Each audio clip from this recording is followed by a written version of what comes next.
Magkano dapat mong ihulog para makakuha ng 70,000 SSS maternity benefits ngayong updated na ang SSS contribution this year 2025?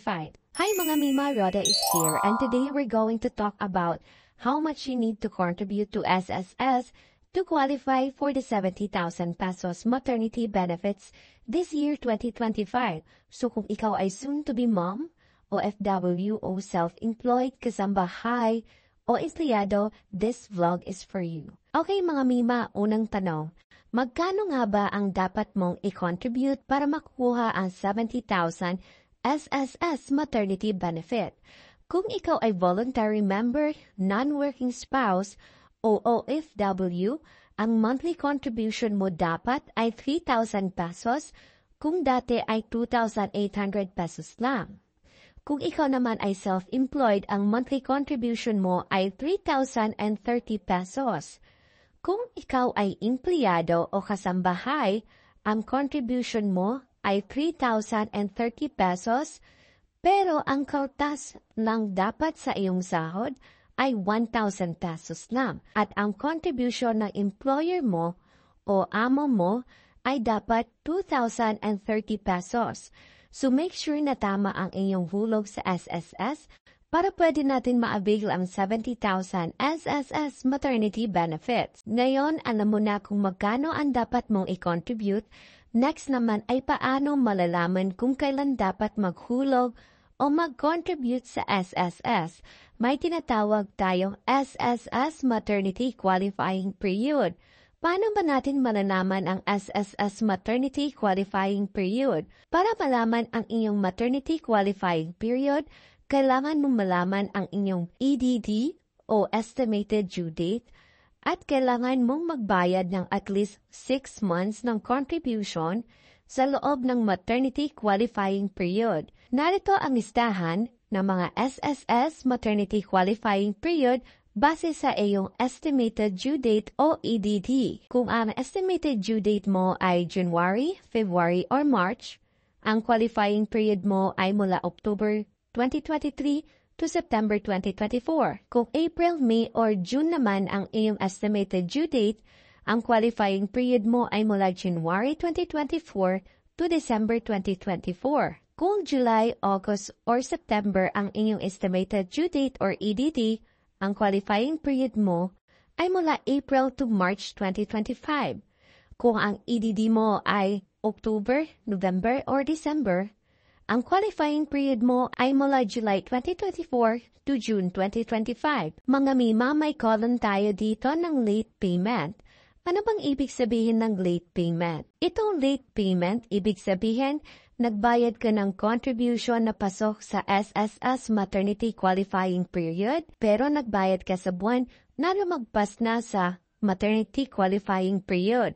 Kapag ganito, hindi na ito isasama sa computation ng maternity benefits mo. For example, kung ang qualifying period mo ay mula October 2023 to September 2024 at nagbayad ka ng contribution para sa buwan ng July, August, September 2024 sa October 2024, kahit na pwede ka pang magbayad, magiging late payment na po yun.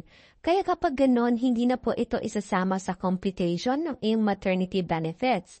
Reminder, laging magbayad on time para siguradong makuha ang tamang halaga ng SSS maternity benefits mo. Ngayon na alam mo na kung magkano ang dapat mong i-contribute at kung kailan dapat magbayad ng inyong contribution sa SSS, paano naman i-compute ang maternity benefits mo? Number 1, kukunin natin ang 6 highest monthly salary credits mo. Paano kung malalaman ang highest monthly salary credits ko? Kung ang monthly contribution mo ay 3,000 pesos, ang iyong monthly salary credit ay 20,000. Kung ang monthly contribution mo naman ay 2,800, ang inyong monthly salary credit ay 18,500. Makikita yan dito sa table. Ito yung column ng monthly salary credit at ito naman ang column ng iyong monthly contribution. Halimbawa, kung ikaw ay isang voluntary member at panganganak ka sa January or February or March this year 2025 at nakapagbayad ka ng 3,000 pesos bawat buwan mula September 2023 hanggang September 2024 or at least 6 months of that qualifying period, itutugma natin ang contribution mo sa monthly salary credit. Kung ang contribution mo na 3,000 pesos ay katumbas ng 20,000 pesos sa monthly salary credit, ito ang magiging calculation. Kukunin natin ang 6 highest monthly salary credits mo, halimbawa 20,000 lahat, so 20,000 times 6 equals 120,000 pesos. Ngayon, i-divide natin ang 120,000 pesos ng 180 days para makuha ang average daily salary credit or ADSC. So 120,000 divided by 180 equals 667 pesos and 67 cents. Ngayon, i-multiply natin ito sa SSS maternity leave. Kung ikaw ay normal delivery or CS, times 105 days yon. Kung solo parent ka, 120 days yon. At kung miscarriage naman or emergency termination of pregnancy, ay 60 days yon. Example, ikaw ay na normal delivery or CS. So, i-multiply natin yon sa 105 days. So, 666 pesos and 67 cents times 105 days ay makukuha mo na ang total na 70,000 pesos na SS maternity benefits. Kung ikaw ay solo parent, i-multiply ito sa 120 days at ang SSS maternity leave mo ay 80,000 pesos kaya mas lalaki pa ang matatanggap mo. At kung ikaw naman ay miscarriage or ETP or emergency termination pregnancy, i-multiply ito by 60 days. Ngayon, kung gusto mong malaman kung magkano ang mga monthly contribution mo sa SSS, hindi mo na kailangan pumunta sa SSS branch. Pwede kang mag-check online sa SSS portal, mag-login lang, hanapin ang contribution section, at makikita mo doon kung magkano ang mga naihulog mong contribution sa SSS. Ano ang mga requirements sa SSS maternity benefits? Para makuha ang maternity benefits mo, may dalawang main requirements. MAT-1 o tinatawag nating maternity notification, dapat ito ay ipasa mo bago ka manganak. Ang pangalawa is MAT-2 o maternity 2.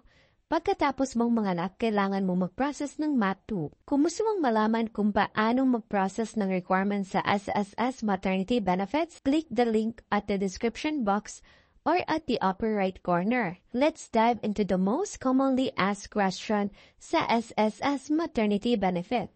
Number 1, do I need to notify my employer to claim the SSS maternity benefit? Yes. Kapag hindi ka na-notify sa iyong employer na ikaw ay buntis, hindi ito maaasikaso ng iyong employer.